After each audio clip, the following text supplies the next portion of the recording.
let me quickly respond to you. That is the danger of eschatology independent of Christology. That's the danger. And a lot of big American preachers are caught in that web, and they are the proponents of that nonsense. It's total rubbish. They are caught in it because many of their Bible schools, they do eschatology without Christology. And when you are doing eschatology without Christology, you must have a landing ground. See, every branch of theology must have a landing ground. If there's no landing ground, your theology will not go home. It will be lost. So you must have a landing ground. How are you doing, my family? Welcome to the Rema World YouTube channel. We're bringing to you God's Word plus Pastor. So welcome to today's episode with Dr. Abel Damina. You know, this man of God is one of the dynamic men of God, you know, in Nigeria, pastors in Nigeria, that is helping to unveil truth. Okay, and I want to tell you something, that you shouldn't be afraid. This time we are talking about the rapture of the church. It's not to scare you, alright? It's to make you to get prepared. So I want you to listen to his own opinion concerning the rapture of the church, and then at the end of this video I'm going to say something. And please, if you are new to my channel, kindly hit the subscribe button to subscribe. Make sure you turn on the notification bell so that you'll be getting notified about our amazing and inspiring videos. And also, if you do not like this video, go ahead and hit the like button. Watch this. I want to ask about the end time, because the war in Israel and Hamas and all happening in the Middle East. So a lot of believers have come up with a lot of things, that the world is ending, the Israel is going to be attacked and all that. And I have read the Bible. I've not seen the timetable they always refer to, maybe book of Daniel or Revelation. This will happen, this will happen, this will happen. So I want to confirm if you have read such thing. And even me, I have not seen that timetable. I'm telling you, I'm looking for that timetable. I can't see the timetable. But let me quickly respond to you. That is the danger of eschatology independent of Christology. That's the danger.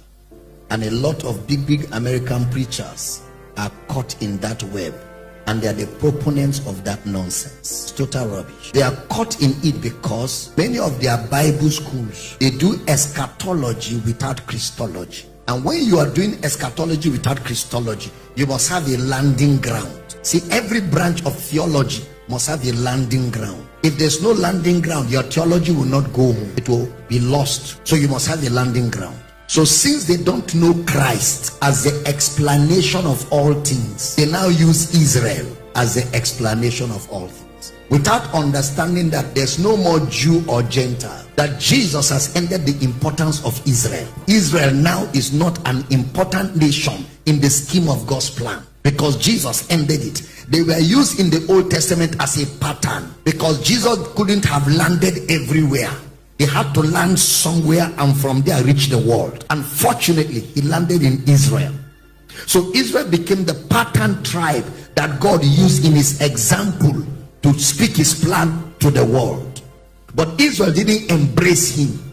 So when he was through with them, he shut the door and opened to the Gentiles who embraced him. So there's no more Israel as an important nation in the plan of God. So if their theology, their eschatology had landed on Christology, that calendar, they will not use it. That Israel as a sign of the end time, they will not use it. I don't know if you understand. So that's why they emphasize it. But they forget that Jesus died for the Palestinians, died for the Israelites, died for all. And there are even more Christians in Palestine than in Israel. So if there's anybody the church should support to win the war, is Palestine. Now, I'm not saying support Palestine. I'm just doing an illustration here, so that third world war will not start here. But did you get the point we're making here? Because there are more Christians in Palestine than in Israel. The Jews are so blind. They are still waiting for the Messiah, and it's too bad for them, because they know where Jesus was born. That's the block. They know where he was born. They have his history. And they don't see, it's you people that take Jesus serious. In Israel, they don't take him serious. All these people that go to Israel for pilgrimage and they take them around, is because Israel as a nation has discovered a means of making money. It's not that they are interested in Jesus, but they are using Jesus for economic benefit as tourism in their country. That oil you go and carry, they don't use it as an important thing. They use it as a cultural thing. Even the tomb where they take people to as the tomb of Jesus is not the tomb. Nobody knows where the tomb is, because Israel was scattered. They were scattered for years. Nobody was home, so all their landmarks were destroyed. Then some political people came together and said, let's reconvene Israel. So they reconvened Israel for political and economic gain. See the way you're looking at it? So even that Israel that people are going now, it's not the real Israel. It's not the real Israel.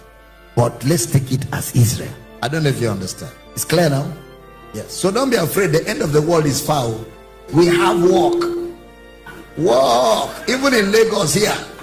Even in Lagos here, there are people that have not heard the gospel. In Lagos here, they have not heard the gospel. They have had soup making. They have had breakthrough. They have had steps to success. They have had formulas for international travel, for visas, relationship Panadol, marriage antibiotics, but they don't know Christ. So we have work, a lot of work, and it will be done. So there you have it, guys. But then I want to say just two things.